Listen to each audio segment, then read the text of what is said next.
Assalamualaikum warahmatullahi wabarakatuh. Di sini saya atas nama Marsha Dwi Amelia dengan NIM 241104040013 dari kelas SPI 1 Program Studi Sejarah dan Peradaban Islam. Di sini saya akan membuat video tentang perkembangan politik di Indonesia guna memenuhi tugas ujian akhir semester ilmu politik yang diampuh oleh Bapak Purbo Mawardi.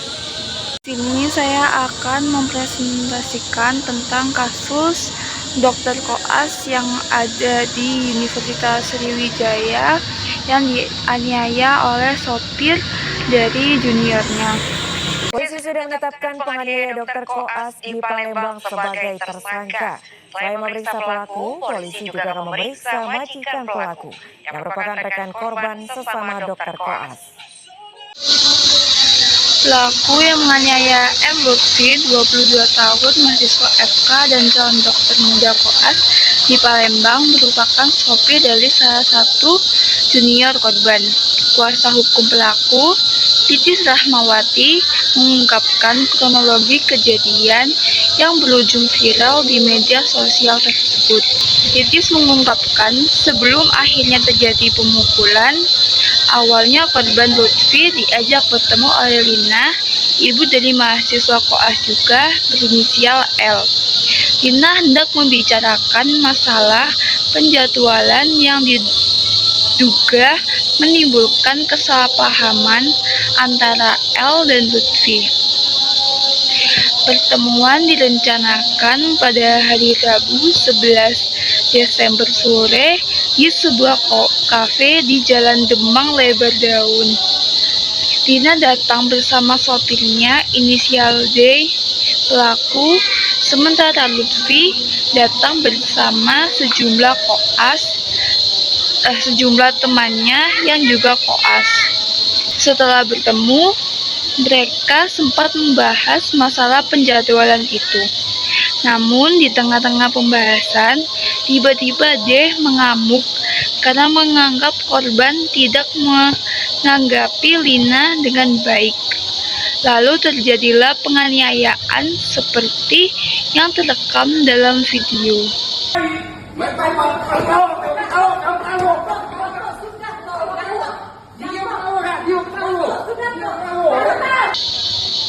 Dia yang saat itu mengenakan kaos merah terlihat memukul korban berkali-kali.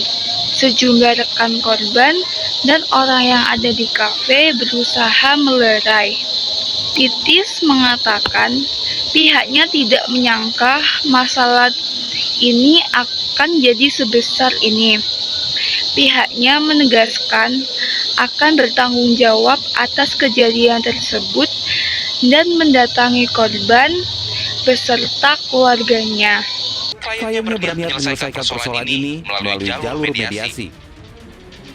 Akan berusaha membawanya ke jalur baik-baik dan melakukan permohonan maaf dan juga akan bertanggung jawab untuk melakukan pengobatan dan menemui keluarga korban. Itu kita akan sebijak mungkin karena ini semuanya anak-anak kita. Itu karena walaupun bagaimanapun dengan kondisi seperti ini, si lainnya juga agak sedikit tidak terganggu secara kejiwaan juga karena dengan kondisi yang telah dipelintir seperti itu. Sementara itu, mahasiswa koas tersebut sempat dirawat di RS Bayangkara akibat luka-luka yang dideritanya. Korban diperbolehkan pulang pada Jumat 13 Desember sore. Ayah kandung korban, Wahyu Hidayat, mengaku hingga saat ini tercatat pada hari itu belum bertemu dengan pihak pelaku atau terlapor. Dia menyatakan kekecewaannya atas peristiwa yang melukai anaknya ini. Kasus penganiayaan mahasiswa koas di Palembang mencerminkan dinamika kekuasaan dan komunikasi Masih dalam konteks sosial, penganiayaan terjadi akibat ketidakpuasan terhadap pembagian jadwal piket yang dipicu oleh interaksi antara korban dan pihak keluarga rekan seprofesi. Dari perspektif ilmu politik, insiden ini menunjukkan bagaimana konflik kecil dapat berkembang menjadi kekerasan, mencerminkan ketegangan antara individu dengan posisi sosial yang berbeda. Selain itu, respon hukum yang cepat dan pihak kepolisian menunjukkan pentingnya penegakan hukum dalam menjaga keadilan dan mencegah impunitas. Dalam struktur organisasi rumah sakit, terdapat hierarki yang menentukan pembagian tugas dan wewenang. Ketidakpuasan terhadap keputusan yang dibuat oleh otoritas internal, seperti pembagian jadwal piket, mencerminkan dinamika kekuasaan dan bagaimana keputusan tersebut dapat mempengaruhi individu di berbagai tingkatan. Ketika keputusan tidak diterima dengan baik, dapat timbul konflik yang berpotensi mengarah pada tindakan kekerasan. Keterlibatan pihak eksternal seperti keluarga atau individu yang tidak memiliki peran formal dalam institusi menunjukkan bagaimana aktor non-institusional dapat mempengaruhi dinamika internal. Dalam kasus ini, tindakan kekerasan dilakukan oleh sopir pribadi rekan kerja korban yang merasa tidak puas dengan pembagian jadwal jaga. Hal ini menyoroti bagaimana intervensi eksternal dapat mengganggu proses internal dan menciptakan ketegangan. Kasus ini menekankan pentingnya regulasi yang melindungi tenaga medis dari tindakan kekerasan. Dalam konteks politik, hal ini berkaitan dengan kebijakan pemerintah dan institusi kesehatan dalam memastikan lingkungan kerja yang aman bagi tenaga medis. Kurangnya perlindungan dapat menyebabkan ketidakstabilan dan menurunnya moral tenaga kesehatan. Hal yang pada akhirnya mempengaruhi kualitas layanan kesehatan. Tindakan institusi seperti universitas dan rumah sakit dalam menangani insiden ini akan mempengaruhi perspektif publik terhadap kredibilitas dan integritas mereka. Pendekatan yang transparan dan adil dalam menyelesaikan konflik akan meningkatkan kepercayaan publik. Sementara penanganan yang tidak memadai dapat menimbulkan skeptisme dan ketidakpercayaan. Dalam insiden ini dapat mendorong diskusi mengenai kebijakan kesehatan publik, khususnya terkait kesejahteraan dan perlindungan tenaga medis. Pembuatan kebijakan perlu mempertimbangkan langkah-langkah untuk mencegah terulangnya kejadian serupa, seperti meningkatkan keamanan di tempat kerja dan penegakan hukum yang tegas terhadap pelaku kekerasan.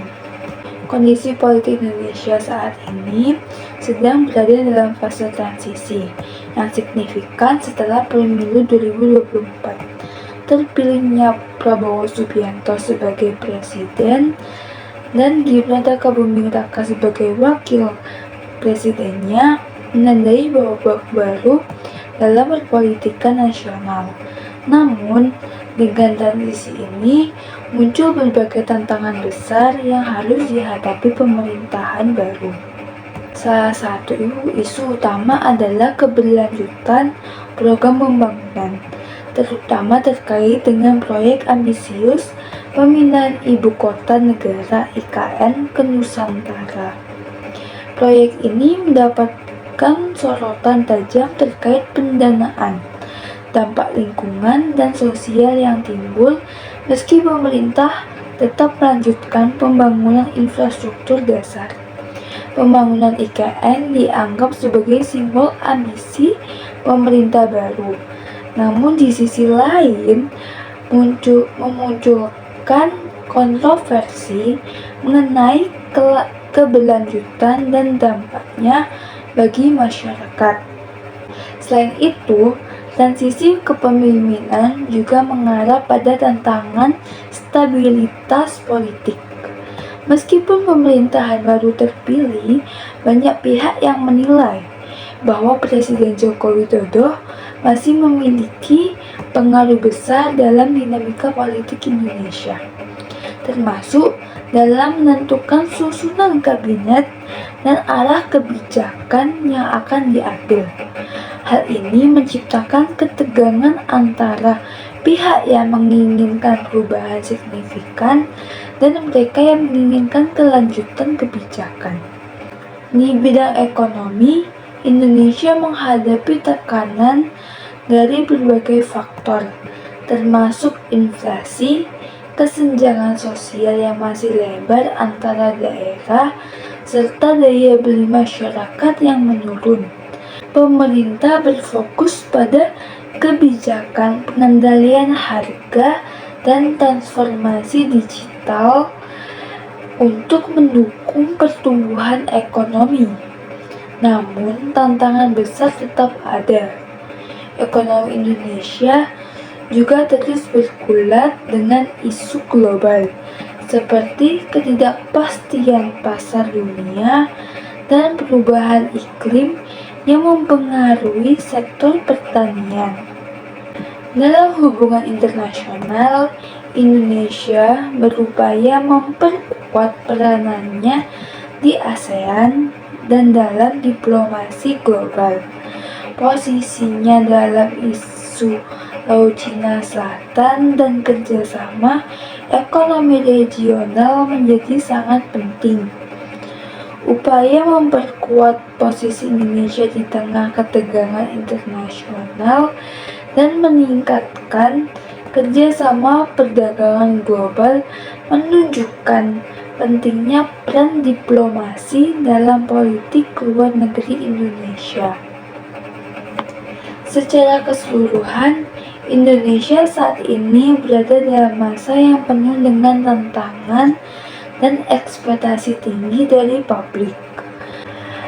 Pemerintah baru harus mampu menyeimbangkan antara menjaga stabilitas politik dan mewujudkan perubahan yang diinginkan masyarakat, sembari menghadapi masalah sosial, ekonomi, dan diplomatik yang semakin kompleks.